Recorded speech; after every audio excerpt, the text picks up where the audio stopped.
Hi, I'm Kelly at Book and Paper Arts, and today I have yet another video about how a journal, a diary, or even just a notebook can change your life. Yes, you. I'm going to talk about a technique for zapping anger and other negative, toxic feelings that can keep us stuck. All you're going to need is a journal or a diary. If you don't have that, you can use a notebook or just a piece of paper. You're going to need a pen and a lighter. That's it. Now, anger is not one of my deadly sins, but I can sure tell you that guilt is and remorse is. And I have used this technique to obliterate feelings of guilt and remorse with remarkable success. Something definitely shifted long enough for me to get out from under and go another round. I suspect this technique will work with fear, feelings of fear, but there's only one way to find out. So please join me. It's cathartic and it's free. If you like journal arts, if you like altered books, please subscribe to my YouTube channel and be sure and turn on the notifications, and you will have more of them in your life. Now, let's go zap some bad feelings. You can see where this is going. You simply write down your feelings of anger or other toxic feelings, and then you destroy them. It actually works, and it's not just me saying so. In fact, I made this video because a few weeks ago there was a big news story. At least it was big in the journal keeping world, about a university study in Japan. And in this study actually showed, using science, that writing down your feelings of anger and then destroying them eliminates those feelings of anger. Their study went something like this. The students were asked to write a paragraph or two about their feelings about a current social issue, such as smoking in public. And so they wrote their feelings just a bit, a couple of paragraphs, and then they handed the paper in to be assessed. But it wasn't really being assessed. What was really happening was that the people doing the study took every paper, every opinion, and no matter how good it was or well written it was, they said the same thing. This paper's terrible. Why are you even in a university? Well, I know why you're here, because you sure need an education. I can't believe an educated person thinks this way. Every paper that every student handed in was given comments, written comments, returned to them. The comments were humiliating and awful. Needless to say, the students were very, very upset and very angry. So the next part of the study went like this. They were told to take their papers with their original thoughts and the negative response, and then write their response to these ugly comments, these humiliating comments, and write what they felt. Write out their anger. So they did. They wrote out their angry thoughts, and then they were divided up into two groups. One group was told to take their paper with the ugly comments and their angry responses and put it in a folder, and then put that away in their notes for the class. The other group was told to take the paper and destroy it.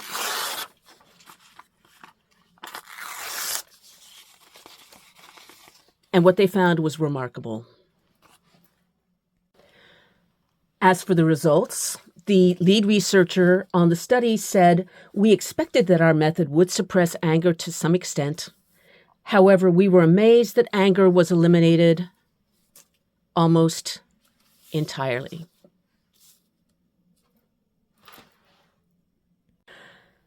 Here is how the technique works. You take your journal or diary or just a notebook or piece of paper, and you write out what you are angry about, or something that has hurt you, or something that you are afraid of or feel bad about. You probably, by this point in the video, you already know what that is. You can write it as big and bold and bullet points. You can write it as a thoughtful letter. And then you destroy it.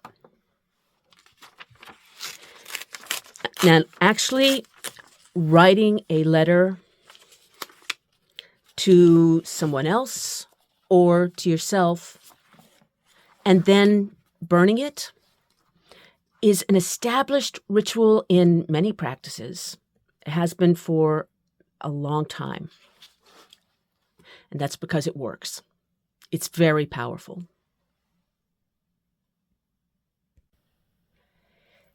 You do not have to burn this thing. You can put it in a paper shredder. You can crumple it up and toss it in the bin. You can tear it up into 1,000,000 pieces. Me, when I've done this technique, I like to double down. So I tear my stuff into 1,000,000,000 pieces,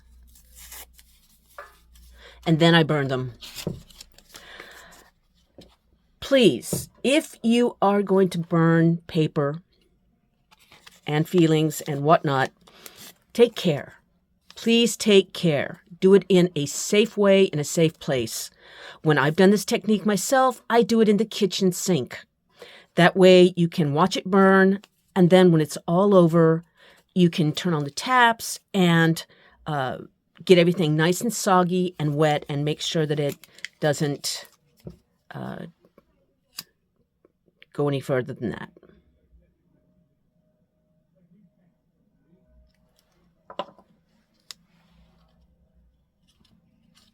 And that is that. You can set an intention, you can say a prayer, and you can let go.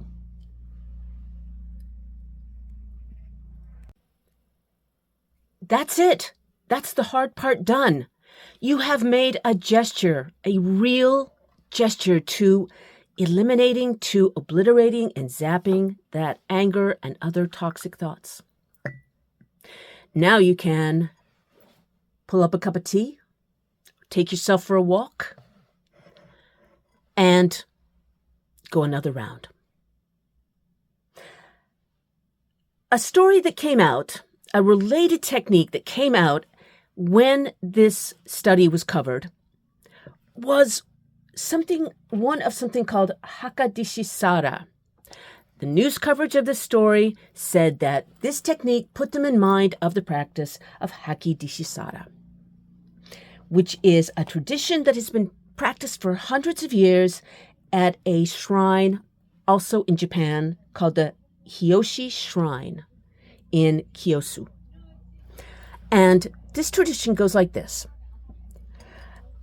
Pilgrims once a year go to this shrine, and at this annual festival, they are given teeny tiny dishes. Now, the word hakidashisara comes from, hakidashi means to purge or spit out, and sara means dish or plate. So the pilgrims are given these teeny tiny little baby plates, and then they take them and they tell their secrets, their fears, their anger to the plates. Then they take the plates and they smash them. They just smash them into smithereens, into 1,000,000 pieces.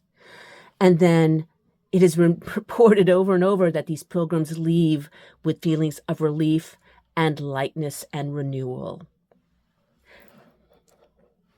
And why not? I am going to write the word hakidashisara in the text box below this video, in case you'd like to look it up and find out a little bit more. If I was a short story writer, which I'm not, I would love to take a go at writing a story about the person whose job it is to sweep up after the festival, after the pilgrims have all gone home, the person whose job it is to sweep up the fragments, the bits and pieces of broken dishes that contain all of that anger and fear, and sweep them up and get rid of them. I think that there is some mystery there. I'm sure of it. That's it. If you have any questions, and especially if you have any feedback, if you have tried a technique like this, what were your results? What did you find? Would you like to embellish on this technique? Have you tried something else? Please let us know in the comments. We can all read, we can all compare notes and be the richer for it. Please join me in a few days. I have a long process video about using magazine pages in your art journal. It's going to be epic.